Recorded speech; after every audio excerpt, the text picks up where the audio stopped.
真香啊，真好吃。我跟你说啊，哎，你们尝尝，这东西还真好喝啊！你们以前还不吃？哎呀，好吃吧？好吃。真好吃。你给他们吃了什么迷魂药啊？哎，云豪，你这个魔方我倒是解开了，可是怎么也做不到你那么神速啊！敢问云豪，可是有什么诀窍啊？实不相瞒，我确实有口诀一道，但从未传授过他人。云豪，你放心，我必不外传。哎呀，行了行了，云侯不愿意说，你就不要强求了。只怪我们平时学识不精，技不如人。平时啊，我们觉得云侯就是那些长安街上的那些纨绔子弟，现在一看，真是学识一流啊！哎，别，我就是一普通人。实不相瞒啊，这魔方也并非我所造，我也只是有幸见过一次而已。诸位都是饱学之士，当世之才，论学识和才智都在我之上，我实在不敢以这雕虫小技期盼于大家。如果大家感兴趣，吃完饭后我把技巧告诉大家便是。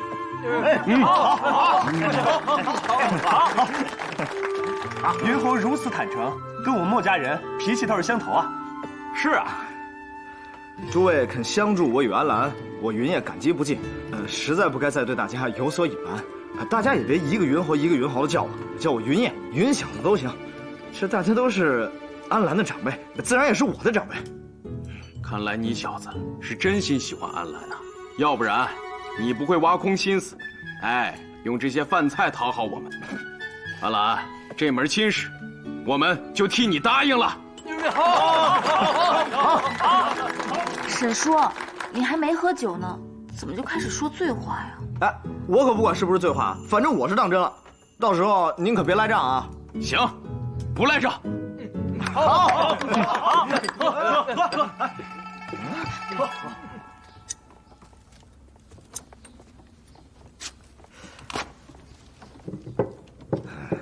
这个呢是换算比例的，这些纱布是用来做引子的。这个黄的呢是硫磺，这个是硝石，这个是碳石碾碎机。哦，还有这个是一套蒸馏的设备。我又没问你，你干嘛告诉我？侯爷，啊，黄叔跑了，要追吗？他怎么跑的？挖地道跑的。去看看。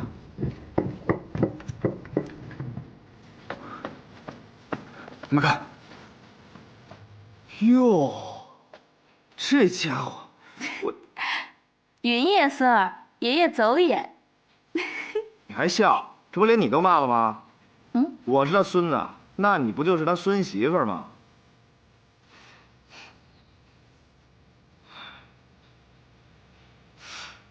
不过这黄鼠倒也办了件好事啊，有了这地道，咱们复仇了之后就能从这儿逃出宫了。是啊，那照你这么说，我们没花一分一毫，黄鼠给我们挖了一条地道啊。说的是，这么一想，还真有点对不起他呢。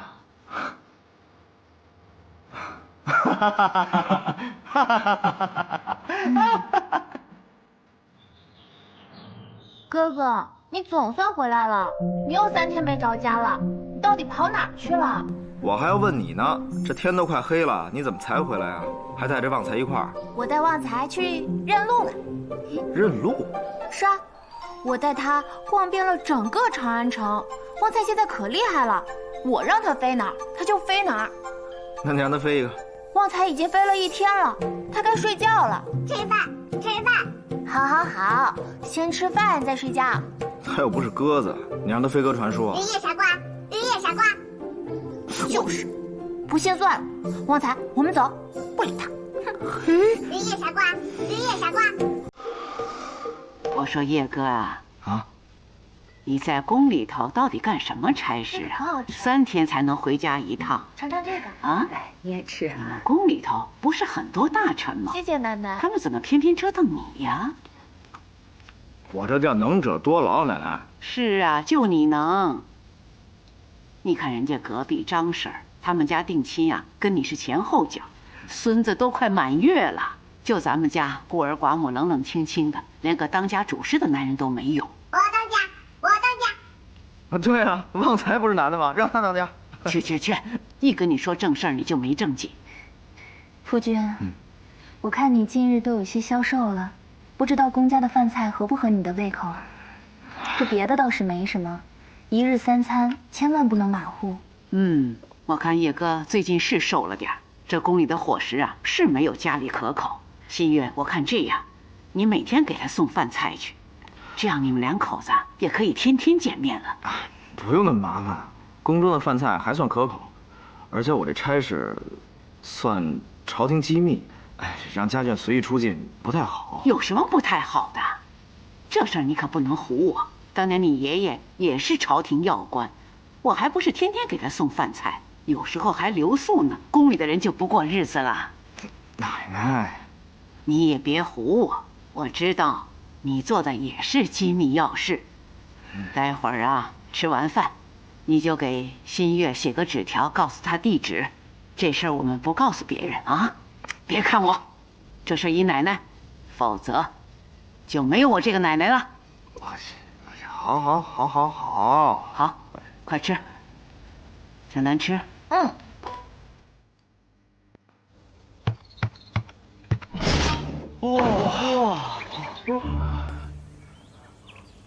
真厉害！我入墨家这么多年，看到的秘所有很多把，这是我头一次见到这样高深的秘所。袁侯，真是才智过人呐！好了，沈叔，你就不要再夸他了。我觉得这也不难呐，不就是按下特定的机关，触发机括，打开锁芯吗？只是上面的字符我却不太认得。没见过了吧？这个叫做阿拉伯数字，要等以后才能传出来。何为阿拉伯数字啊？我是说，只要有了这个阿拉伯数字，以后旁人休想闯进来。不错，用了这种字符，就算旁人获知秘术，也无法知道排列的顺序，依然无法解锁，实在高明。田世伯果然是一语道破玄机。你们先聊，我去看看饭菜做的怎么样了。好，行。看看，过去你一向独来独往，我们还担心你自己在外面没有个依靠。现在看来啊，有这么样一个人保护你，我们已经放心了。不知有才华，还精通刨除之事，这样的郎君打着灯笼也难寻啊！什么郎不郎君的呀？你们说什么呢？哎呦，我们说他呢，你脸不什么呀？别说了，来人了。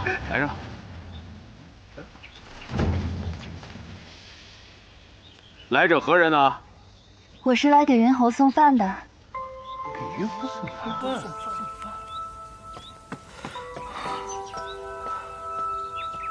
你怎么来了？我来给你送饭。袁侯，这位是？她是我夫人。什么？夫人？哎，少主，哎呀，少主，不是让你别来的吗？奶奶让我来给你送饭。我告诉你啊，你不要加太多，啊。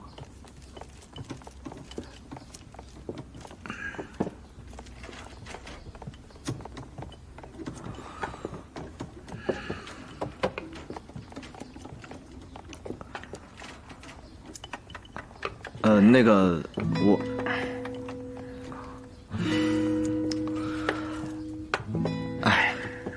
真不，我跟你说呀，你怎么干活的？你能不能好好干呢？好，不是，真不是你们想象的那样。等他走了之后，我跟你们解释啊。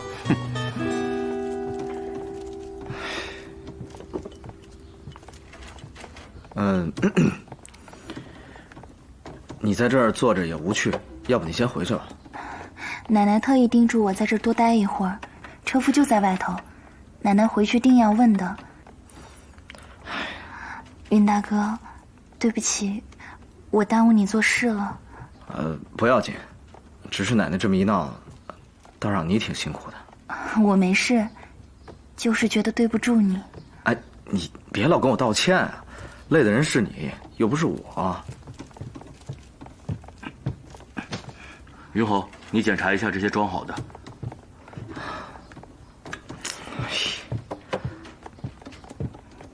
哎，这个千万不能着急，你慢慢放啊。你看，好不好？哎，对，好。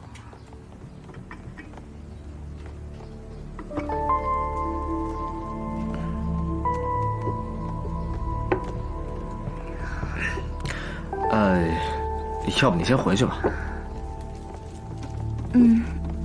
那好吧，那你们慢慢吃。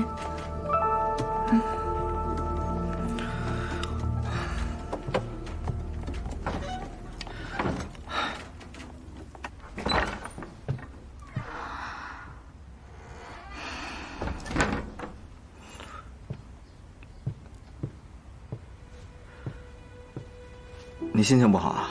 没有啊。还说没有？你心情不好的时候就好玩这个。我跟你师叔师伯已经解释了，不要介意了。他走了啊，走了。新月也是有苦难言。他跟程潜怎么样了？程潜偶尔到我云府来，能看一看他，但是也不怎么说话，怕人多眼杂。我确实心情不好，因为我看着每一个人都这么不容易，心里挺难受的。好了，先不要想这些了，啊，看我给你带了什么好东西，嘿嘿。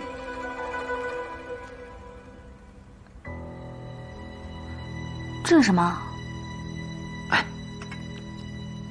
这个呀是用来查探高士廉的神器。这个？如何查探？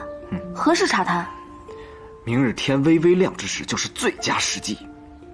用这个啊？怎么看啊？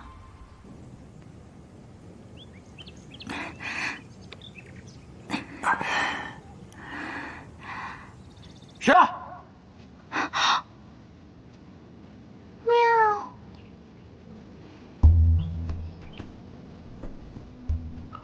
哎，可以呀，跟我待久了都学聪明了。少废话，快把你的利器拿出来。好。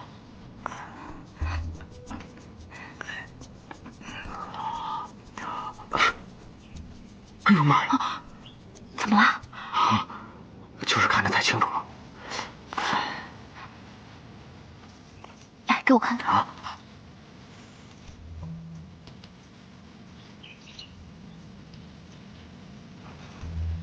太仓附近好多士兵守卫啊！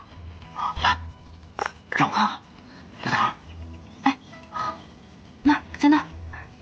就是啊，本来就是个又破又偏的院子，连个牌匾都没有，怎么会有那么多人看守？高士廉被软禁的地方应该就在这儿。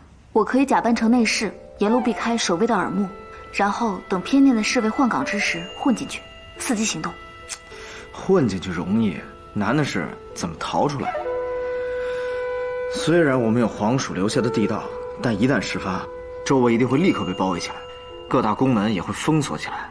我看你还未赶到客务院之时，怕是已经成为瓮中之鳖了。那你有什么好办法？办法倒是有，你让我先想想。我们可以用炸药啊。也对啊。你也同意我的想法是不是？当然不是。但你提起了炸药，倒是提醒了我，皇宫大内要想脱身，就得制造一场混乱。咱们那些黑疙瘩刚好派上用场。嘿，你是想说，故意引爆炸药，制造爆炸，然后趁皇宫大乱，好伺机逃跑？没错。可是，一旦发生爆炸，皇城守卫必然第一时间赶到。那我们如果在他们来之前没有逃走的话，岂不是作茧自缚？你忘了负责城防的人是谁了？侯伯伯。到时候我就跟他说，太极殿火势严重，想办法把他的兵调开。等到混乱之时，你就趁虚而入，得手之后立即逃往客务院，从地道逃离皇宫。办法倒是个好办法，只是这偏殿离我们相去甚远，我们如何把炸药带到偏殿附近引爆呢？唉，这个嘛，我自有办法。工匠们日夜兼程，第一批炸药很快就能完成。这第一批炸药数目几何？回味吧，共计100枚整。什么？你刚才不是还说日夜兼程的吗？怎么才做出了这么一点？而且不多不少，正好100个。你当这炸药是拿去给突厥老贼贺寿的吗？回味吧，我们确实是日夜不休的在赶造。不信你问问大伙儿。是啊，魏王他说的是，这云侯啊，已经让我们2天2夜没睡觉了，就天天督促我们干活。你看这孩子的脸，你看他眼圈，他还是一个孩子。沈叔，你就让我睡会儿吧。是。您看，我们这人力确实不够，若要大批量的赶造的话，恐怕还要朝廷多派一些人力和物资啊。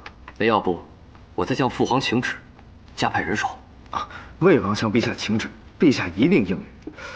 只是未免显得您，显得我们督工不力。哼，你还知道啊？我倒是有一个办法，可以让陛下安心调配人力和物力给我们。快说。依我看，我们这第一批炸药可以用于进行一次试爆演示，让陛下看到，一定会龙颜大悦。到时您再向陛下请旨，陛下一定应允，也好让陛下知道您这几日督造的成果。这倒是个好主意啊！云侯果然是个聪明人，我这就去向父皇请旨，进行试爆。多谢魏王。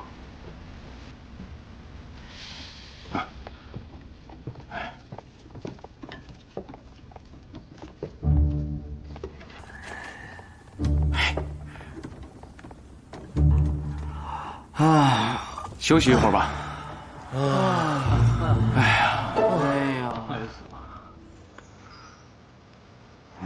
新月姑娘说，只要点了引线，便可以引爆。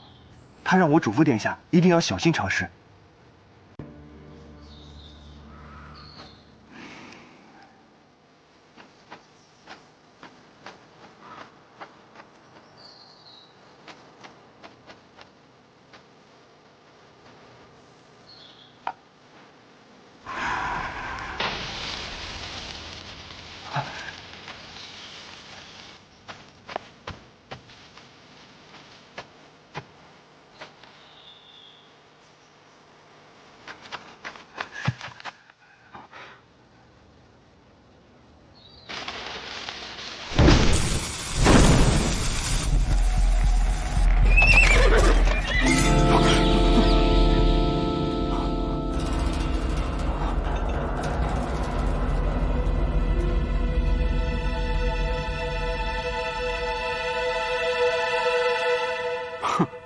我当是什么工程利器，原来就是个爆竹啊！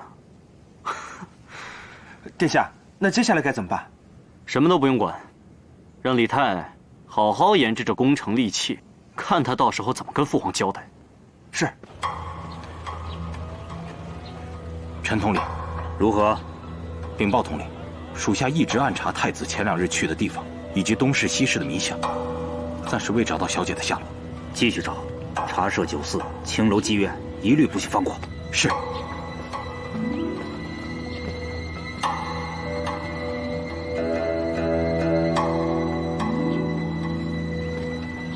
列位都是朕最信任的臣工。朕今日请诸位来，是因为有一件振奋人心的事情要告诉诸位。敢问陛下，是什么振奋人心的好事？这几日魏王一直在研发一种能够突破突厥堡垒的新型火器，因为事关军机，所以朕就没有告知诸位爱卿。现在这第一批新型火器已经制造出来，朕希望诸位爱卿明天能随朕一起去看试爆演习，且看看魏王这次督造的成果。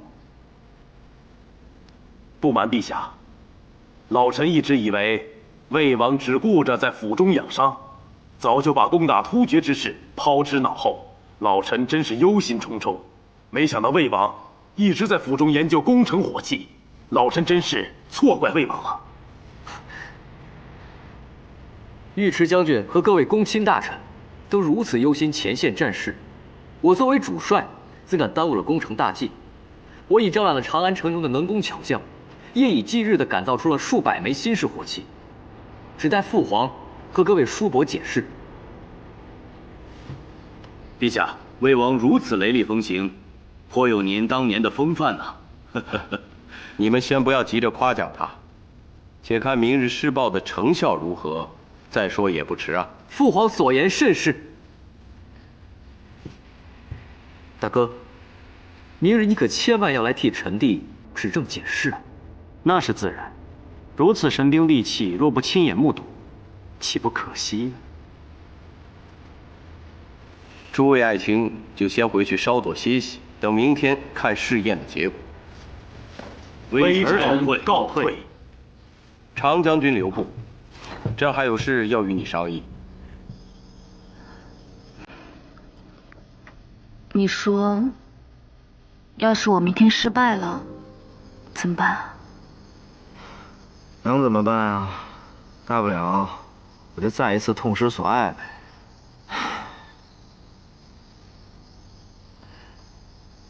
我说的不对吗？唉，杀母之仇，不共戴天，这个我懂。谁叫我活在这个时代呢？哎，我要是说明天这仇咱不报了，你能答应吗？哎呀，也不知道是你命苦，还是我命苦啊！你别唉声叹气的了，你这不是咒我明天失手吗？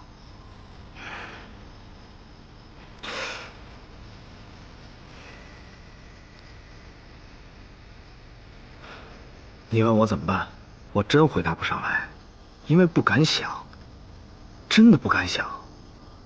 我也不知道你要是出了事我会怎么办，所以我求你，一定要活着，行吗？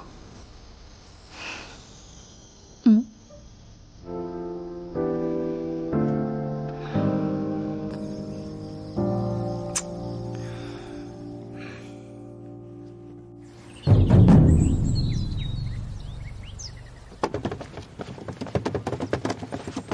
哥，你怎么才来啊？有事情耽搁了。你怎么来了？我躲在家里被他发现了，他怀疑我跟踪他，把我赶了出来。你，哎，算了，连他都瞒不过去，去了也是累赘。哎呀，老天保佑啊，一切顺利。哎，怎么回事？哎，别看了，这些兵是干什么的？这些应该是派去市报地负责防卫的南亚禁军吧。侯将军，云侯，你们这是？侯将军为何在皇宫附近啊？您不是被调到城外去布防了吗？布防？云侯何出此言呢？老夫是去兵部处理公务的。那些难道不是您的南亚禁军？当然不是，老夫从未接到任何调兵的命令。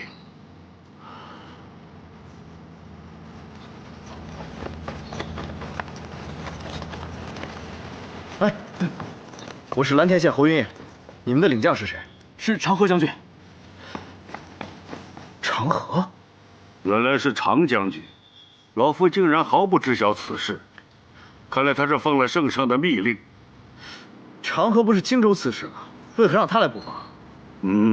云侯有所不知，长将军可是昔日玄武门的守将，他虽然远在荆州，可一直是圣上亲信的将领啊。哎，云侯，哎，云侯，不是啊，没事，他有东西落下。这位将军，我们还有要事要办，就先告辞了。诸位稍等，敢问诸位，有何事出城啊？我们是奉密旨行事，实在是不便。啊哈哈，老夫糊涂了。诸位请。多谢将军。走，走，跟上。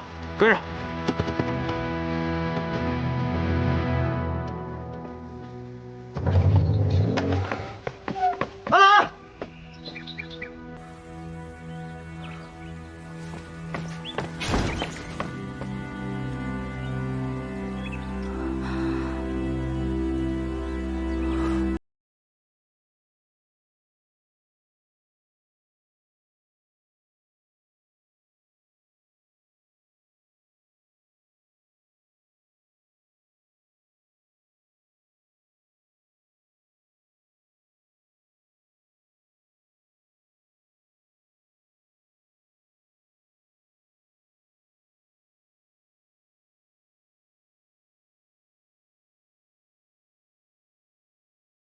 忙动了，留在这里等我回来。你不能擅自行动，知道了吗？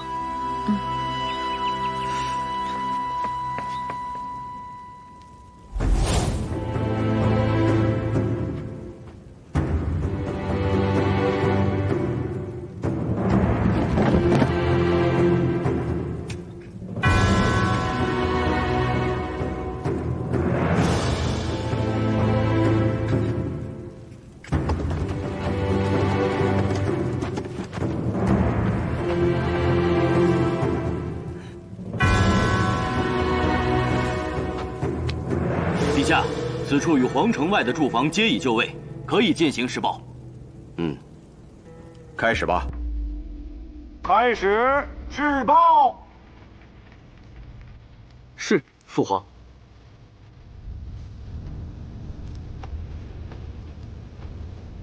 魏王请。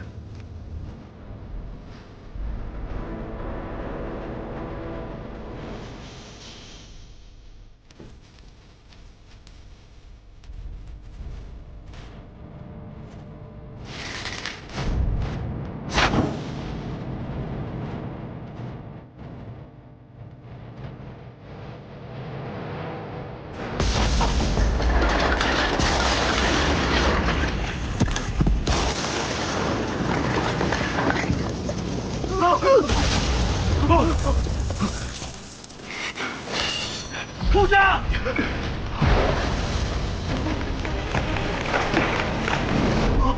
魏王，魏王，没事吧？父皇，请您恕罪，儿臣低估了炸药的威力，让您受惊了。来人！魏王，没事吧？儿臣无碍。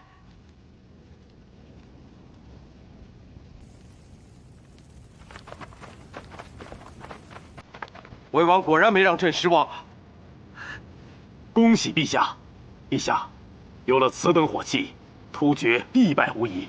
之前他们在前线要是知道了魏王造出了此等神兵利器，那一定会军心大振呐。后生可畏啊！星阙，你做得很好。谢父皇和各位叔伯的厚赞。责令魏王加派人马，日夜继续赶做这新型火器，可以持有朕的命令，调动朝廷内任何人力物资。儿臣遵旨。责令蓝田县侯云烨，臣在。你负责继续督造，必须在1个月之内赶出这新型火器，运往前线支援。臣遵旨。父皇，虽然这新式火器威力无比，但极具危险性。方才若不是这位将军及时出手，魏王殿下他可能被这新式火器所波及。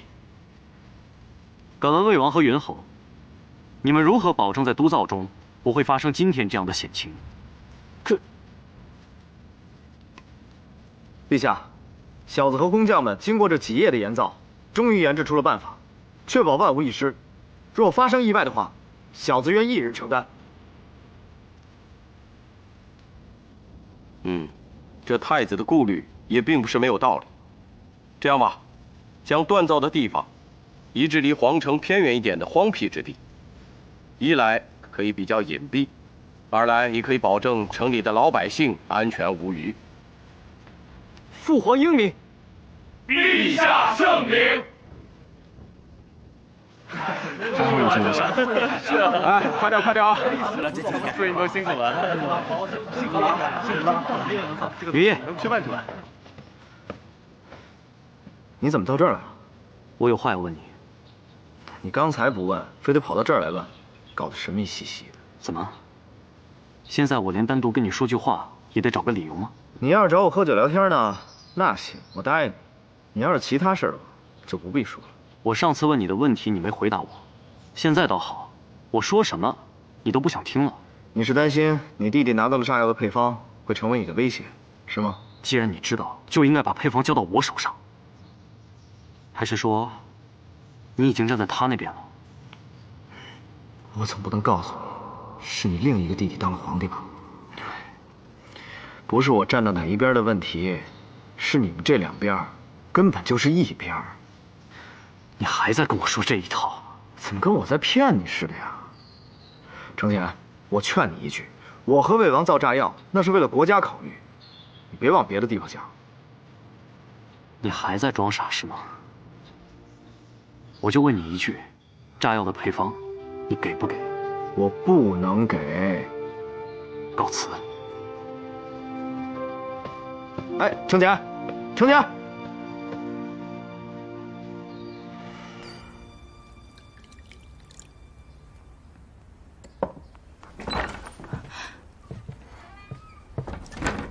听说我们要搬走了，不能再住在皇宫了。这事我弄巧成拙了。本来想给你制造机会杀了高士廉，没想到却要搬离皇宫了。搬离皇宫，想杀高士廉就没那么简单了。你可想到什么办法了吗？我是在想，高士廉这事儿可能另有蹊跷。什么意思啊？我一直很纳闷，你爹好吃好喝的把高士廉养在偏殿，到底是想干嘛？那还用问吗？高士廉势力雄厚，而且又是他的七舅，他当然要包庇高士廉了。如果存心想包庇，那干嘛不找一个理由直接把他给放了？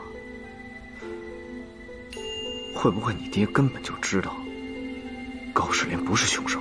这不可能，若不是因为他心里有鬼，为何不把令牌交出来？还有，田淑林死前写的生字，明明就是指向他。他一定是因为怕我娘霸占了他长孙皇后的位置，所以才对我娘痛下杀手。这么多理由都堆在一起，凶手除了他还会是谁呢？话是这么说，但事情的背后还有很多事情我们没有弄清楚。今天我见到长河长将军了，他是当年玄武门的守将，想必也是陛下最信赖的人。把他调回来，无非就是为了要保护高士廉。哎，你别这么武断。高士廉是不是凶手，在我这儿还未盖棺定论。你这么着急就把别人定义为别有用心，你这样会影响判断的。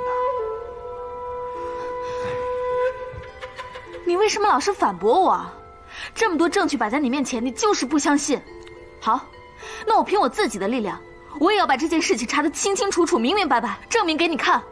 这，哎，你别生气，我没有说不相信你，我只是希望你再给我一点时间，我能查清楚的。如果高士廉是凶手，我绝对不会放过他。哎，好了，你跟我生什么气啊？啊？别生气了。今日驻防之事，你与属下的将领令朕十分满意。微臣惭愧，微臣虽然已经令将士们严加布防，但今日还是惊了圣驾，还险些让魏王受伤，微臣有失职之罪。哎，你手下上百将士见到那撼天动地、惊人的场面，还能纹丝不动，足以证明你军政严明。何来失职呢？朕能有你这样的军政严明的将，能有这样的威武之师，朕心里踏实。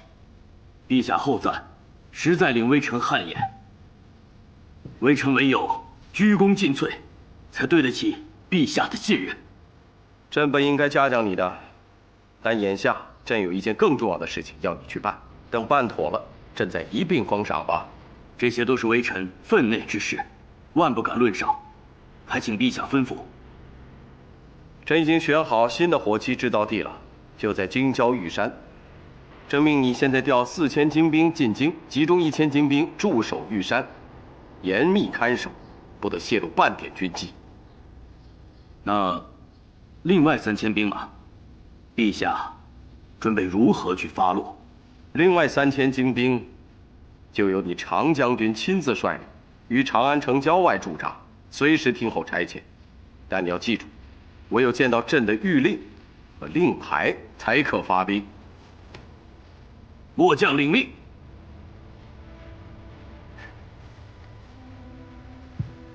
你就不问问朕，为何要你在城外秘密驻兵吗？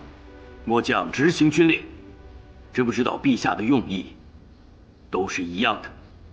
好，你是朕最信任的将领，朕并不想瞒着你。近来有人已经将当年之事大肆宣扬，图谋不轨。你现在明白朕为何要你秘密驻兵城外了吧？陛下是为了防宫中生变。不错，常将军，当年玄武门之时，朕将大业和自己托付于你，你并没有让朕失望。自此之后，朕视你为肱骨之臣，命你驻守荆州附属之地，休战养兵，胜似一方诸侯。朕等的，就是有朝一日，你我君臣可以再次戮力同心，保国安民。现在朕需要你和你的精锐部队，你千万不要让朕失望。臣必当为陛下之命侍从，马革裹尸，肝脑涂地，不负皇恩。我想先吃一块，等你哥来了再吃。圣旨啊，圣上又下了什么旨意呀？圣上呢要我们去山沟里办公，下旨呢是告诉我们他新选定的地址。到山沟里呀？嗯，那不离家更远了？可不是嘛，所以以后啊，新月就别去给我送饭了。荒郊野岭的，女孩子家的不方便。有马车接送，倒也没什么不便的。是啊，这山沟里头啊，吃穿用度的肯定不足，还是让新月去送饭吧，2天去一次。哎呀，奶奶，朝廷让我去督工，又不是让我去当苦监，而且我在那边吃好喝好的，也不用再折腾新月了。是吗？哎呀，现在老太婆了，说什么人家都不爱听，所以我呀……哎呦，奶奶，您这说什么呢？我错了，我错了，我错了还不行吗？让他去，让他去，啊！去啊！嗯，去。嗯。啊，第一呢，这是机密。第二呢，只能给你看一眼。哎，这臭孩子，这么快谁看得清啊？奶奶，我记住了。啊？看见了？来吃饭了，小南。来，小南，吃饭吧。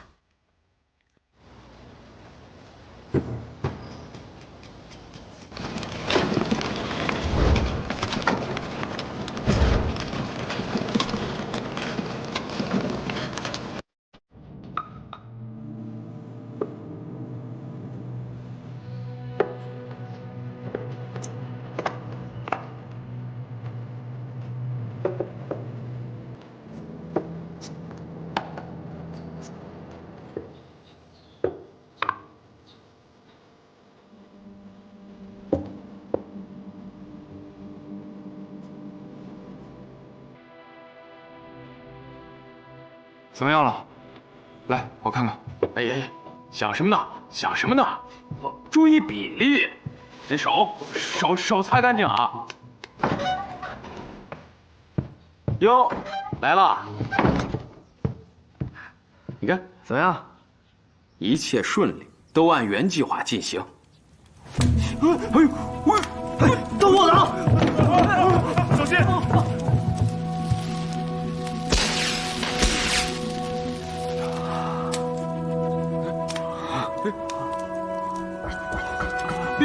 别过去，别过去！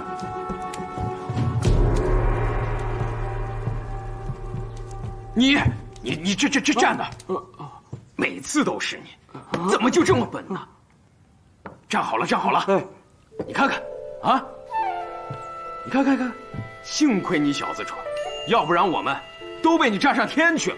哎，你怎么你就想给我炸上天？哎呀，好了，也不怪他，可能是皮毛引起的静电。静电？传达下去，把有皮毛的东西全部拿掉。配药之前先摸一下铁器。好，赶紧去。听到了吗？听到了。皮毛撤掉，摸一下铁器啊。是，好。这些药粉你配了多少？这些全部都是。好，就按这么配。以后这件事情就交给你了。要那么多哑弹做什么呀？哎，你别管了，我自有安排。哎呦我天！哎，安澜呢？厨房呢？元侯，我可找到你了。魏王找我有事儿，我去看过了，这炸药造的也太慢了，这样下去，生产根本满足不了需求。魏王莫急，我已经在研究改良的办法了。那云侯的研究可有结果？若是按照新配方来，新式炸药将会比普通炸药厉害1倍，而且工期会更短。哎呀，那既然如此，为何还不下令生产呢？威力大，杀伤力就更大。我还没有想好怎么给它上安全栓呢。吃饭了。